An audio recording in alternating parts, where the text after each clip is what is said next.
So I had a lot of questions about the fetus in Monserrat and what that looked like. So I've been learning a little bit about mummies, and depending on the climate, kind of depends on how the fetus presents. In a dry climate, especially when mummies are later in their pregnancy, like that third trimester, you'll be able to see the skeletons. Usually by then, the bones have mineralized and will be visible on X-ray. So it's very interesting that there's actually a difference. As you can imagine, there's not a lot of pregnant mummies for people to study, so it's not exactly the deepest science out there. But in Montserrat, what we should be seeing is that everything's kind of dried out.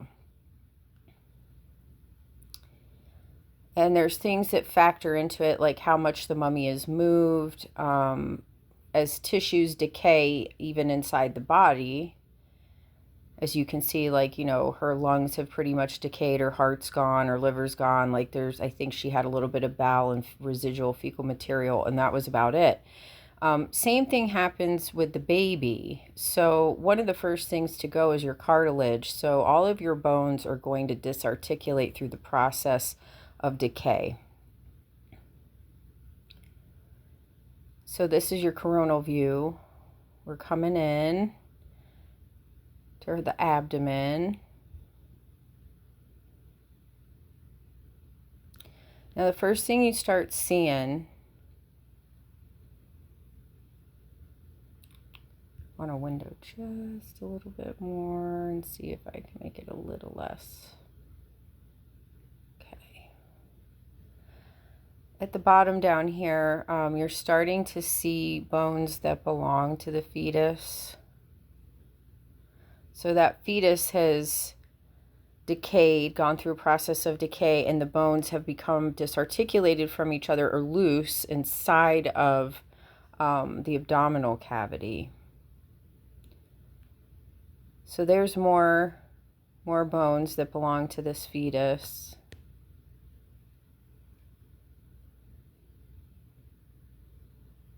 You can see spine. And what are probably the humeri and femurs. So as you can see, everything has kind of decayed and fallen away. There's the skull. The skull looks fractured, which that's also common, I'm finding out, in these mummies. But my point is the people were asking me about the picture of the three-fingered hand. Well, you can see that as this baby has decayed, it's kind of settled along the pelvic floor, the loose bones, obviously finding the lowest place, lowest center of gravity to settle. She's been manipulated and picked up and put on and off of tables and stuff. So some of those bones are, shifted and moved. But my point is that they would probably not see any kind of hand or fingers because all of those bones are now free floating within its mother's abdominal cavity. And these are pretty okay. I mean, we can kind of see what we need to see with these, but this is also a reason why I say, you would need to scan a lot thinner because you can see how tiny those bones are. I mean, the spine's very tiny. You're seeing ribs there. I don't know if that's what they were.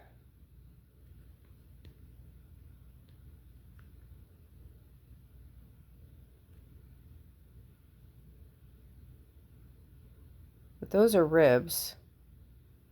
I don't know if they thought those were fingers. I'm not sure.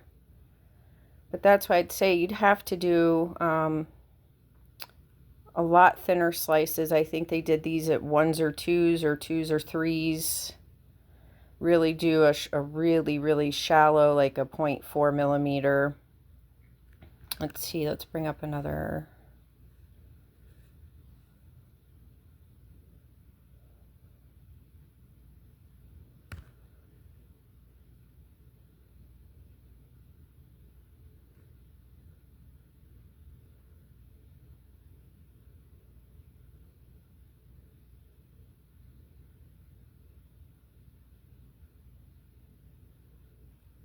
Okay, let's see, we'll blow that guy up. So there's the baby there.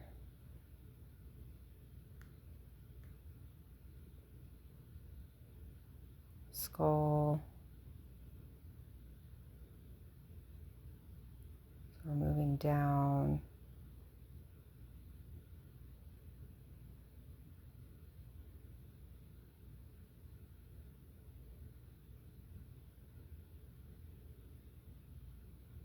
So yeah, what I found is that I don't know where that image of a three-fingered hand came from. And again, the science that's already out there kind of tells us that that it would be impossible for them to say with any kind of certainty that there was any type of three-fingered anything, because all of the bones have disarticulated and are just free floating in the abdominal cavity.